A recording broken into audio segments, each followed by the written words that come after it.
The show where there are no penalties, nothing is offside, and everything is fair game. This is The Gloves Are Off.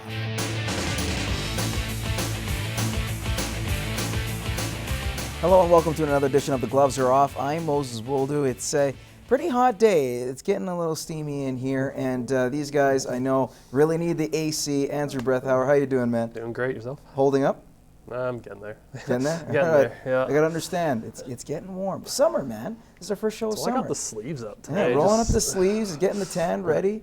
And I know this one is ready to go out and enjoy some sun. Well, not now, Can't but really in a little tan bit. with these indoor studio lights, but you know. Hey, they add some color There's to baseball tonight. Absolutely. Nahreman Issa, how are you? Hello, good, how are you? Not too bad here with New Cap Sports. A lot of things are going on this week, especially if you're a fan of the draft. And I know as you're an Oiler fan, you're from the Edmonton area, Nahreman. Not excited at all. Yeah, exactly. She's not excited at all what's going to transpire come Friday. But we all know with the NHL draft, there's going to be the two kids that are likely to go 1-2, Connor McDavid, Jack Eichel. After that, it might be a little bit of toss-up. Still promising kids. But here's the thing. Trades can happen. People can move up, trade down, whatever you like. Do you feel that there's going to be a big splash? And who would make that big splash, Nahreman? See, I don't think it's going to be that crazy just because the draft is so deep this year that no one wants to do that whole, oh, I'll give you the 7th or the 10th or the 15th or whatever, and then that turns out to be some superstar and they just got like a backup goalie. Because we all know the situation. Edmonton's also got the 16th pick, and everyone keeps talking about, oh, we're going to trade it for Cam Talbot. We'll see, but I'm saying like any team that's within the top 6, they're not doing anything. They're staying as is. There's not going to be that much activity, I don't think. Unless from a trade standpoint. From a trade standpoint, unless you're looking at second rounds, this and that. But I think for the first round, you're not going to get much. Okay. Yeah, salary came out today of what, 71.4 million. 71.4 is what they So it's said not, for this year. doesn't offer a lot. Like we're looking at the things like Phil Kessel, Dion Phaneuf, are those players kind of going, and Patrick Sharp. Like I think if any teams are going to make moves, it's going to be the Rangers and Washington. I think East has to do something to finally end this West dominance that's been happening. And the Rangers, I think their window's closing and they know this, so they have to do something. I think Sharp's probably going to end up either in Washington or in New York.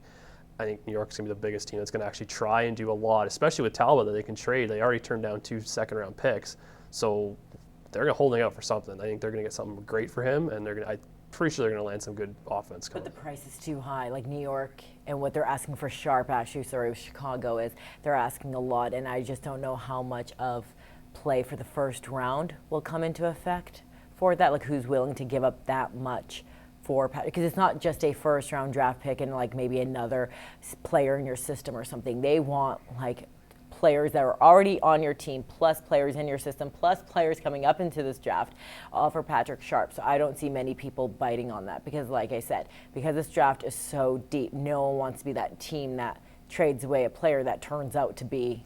And you know Chicago is not going to be a team that's going to relent. Maybe slightly, but they're not going to be like, all right, be like the Vancouver Canucks. Yeah. We'll just trade you for peanuts, essentially what they did with the goalie situations. They have a year left on Patrick Sharp's contract, which means they could deal him either draft day or further down in the season, maybe later in the summer. So they have that luxury. It's not the end of the world. And plus, if he comes back to that team, that's pretty darn good. You also have to realize, too, it's the same situation with Mike Richards and the LA Kings. Do other teams want to help out the Chicago Blackhawks when it comes to their cap situation? Some of them are probably thinking like, you know what, I could give you all these people for him, but then that clears up your cap space, and that's going to make you stronger in a year or two when more people will want to come along, right? So I think that's also another thing teams are, might be like, that's a little steep price. I would like Sharp, but you know what? Not going to help you out. Well, but if Sharp's that guy who could take you from here to here, and you look at teams on the cusp, Rangers. He'll go to Rangers either or the something. Or even Washington. Yeah. Yep. And I thought Washington would be an excellent fit for the guy. They need extra offense, especially with the terrible trade they gave up Philip Forsberg for. No, those are the two teams. Like I expect them to do something because they're the teams that are right there, ability to be Stanley Cup contenders. Maybe someone like Tampa Bay as well could add players. Like the East is where I think all the movement's going to happen. They're the ones that have the salary cap if you look at it. And things like Toronto's trying to trade Kessel. Well, there's only a certain amount of teams, and those teams are on this list of teams he'll go to. So I think that's where I'm leaning towards if stuff happen. I don't know if stuff will get done before draft because I don't know people, but I don't think people are going to trade draft picks. Not this year, not next year.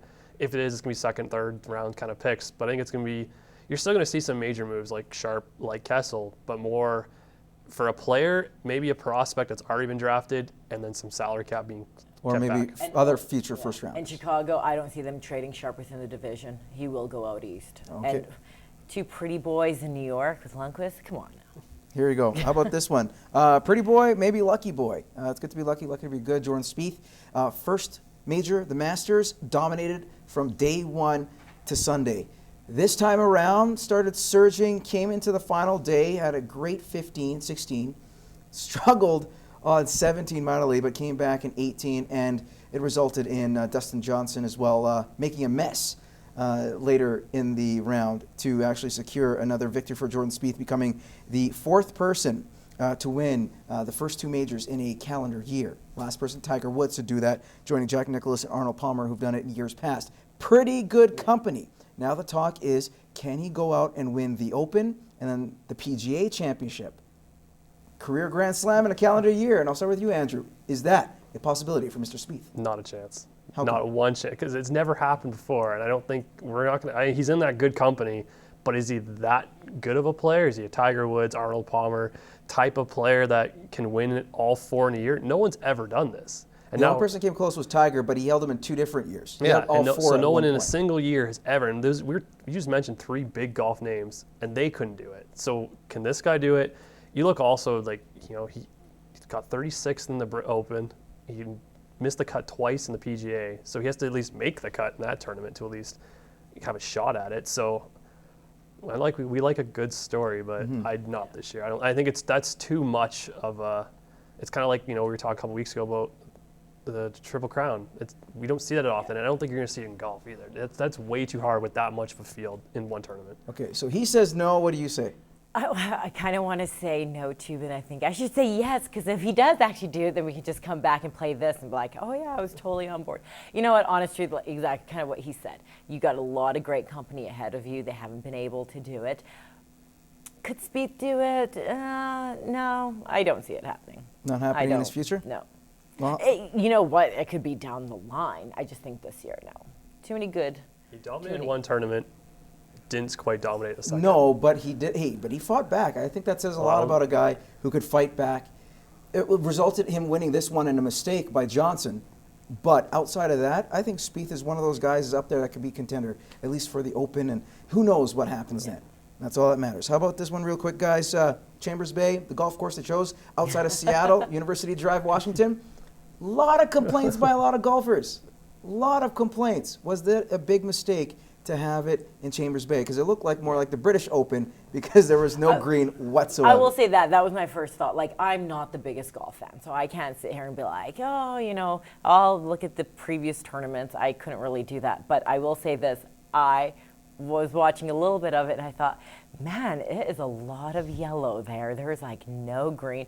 And then my favorite was we saw like the Via Rail or something go by, and I was like, oh, that's not a bad view. Like you got the train tracks right there, kind of odd. Then all of a sudden you saw like the actual trains with the little, oh God, I can't, what's the word? Carts. The carts, there we go. And I'm just like, wait a second. No, that's not pretty. That was my first thought. And it has nothing to do with the play, I know. But my first thought was, is there seriously trains going by while they play? A golf course in an industrial complex, apparently, or area. Not used to that. I don't mind the course. I think they need challenging courses. I don't want to watch golf where guys are putting up 65, 62s every single round. That to me is not entertaining golf, and I don't want to sit down and watch that where guys are, especially now, PGA is getting so dominant. And these guys are so good. You need to do something, and the greens were horrible. Let's put it what it was. The course itself is challenging. Every golfer said that, but the greens are horrible. So you got to fix the greens. You need a consistent green across it all, because you can't have guys like going up a line and then it digs over to the side at the end of the putt. So I'm fine with the course being challenging. I want more challenging courses. The fans couldn't see. That was a terrible move. Should they go to Chambers Bay in the future?